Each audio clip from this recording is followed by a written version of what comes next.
নমস্কার বন্ধুরা, আজকে আমি বানাবো মাছের ডিমের রসা। তার জন্য মাছের ডিমটা নিয়ে নিয়েছি, দেখেন। আর পেঁয়াজ কুচানো নিয়ে নিলাম, আর লঙ্কা কুচানো নিয়ে নিলাম। নুন পরিমাণ মতন দেবো, যতটুকু মাছের ডিম থাকবে ততটুকু দেবো। আর হলুদ গুঁড়া দিয়ে দিচ্ছি,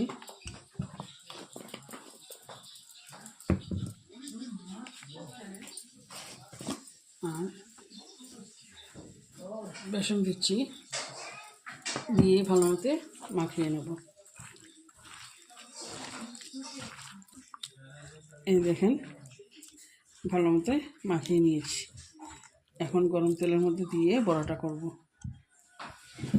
এই দেখেন, তেলটা গরম হয়ে গেছে। এখন বড়াগুলো একটা একটা করে দিয়ে দেব। গ্যাসটা একটু কমিয়ে নেব।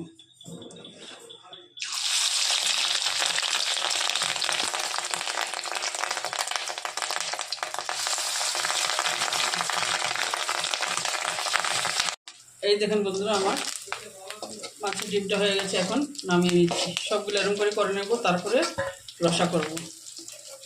তারপরে দেখাচ্ছি সবগুলো করে। এই দেখেন বন্ধুরা, তেলটা গরম হয়ে গেছে। এখন তেজপাতা দিয়ে দিয়েছি,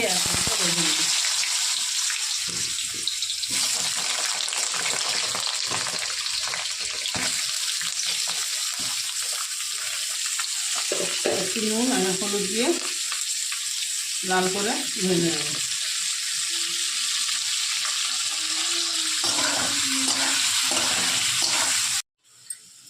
নুনটা দিয়ে দিয়েছি, আর এখন লঙ্কার গুঁড়োটা 1.5 চামচ দিয়ে দিচ্ছি। 1.5 চামচ একটু কম দিয়েছি, আর জলটা আগেই দিয়ে দিয়েছি, দেখাতে ভুলে গেছি। হলুদ দিয়ে দিচ্ছি 1/2 চামচের কম।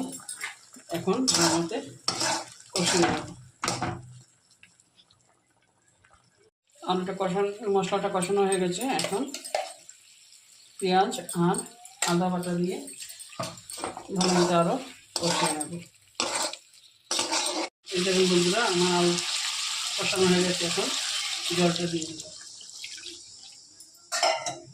জলটা ভালো মতো ফুটে যাক, তারপরে মাছের ডিমগুলো দিয়ে দেবো।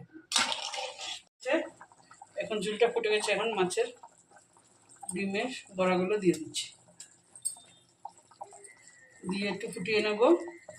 আর একটু গরম মশলা দিয়ে দেবো। ঠিক আছে, একটু গরম মশলা দিয়ে দিচ্ছি,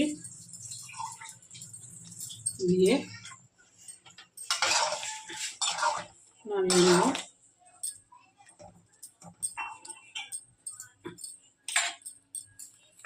তরকারিটা হয়ে গেছে। যদি আপনাদের রেসিপিটা ভালো লাগে, অবশ্যই একবার ট্রাই করবেন, লাইক করবেন, শেয়ার করবেন, সাবস্ক্রাইব করবেন। Thank you.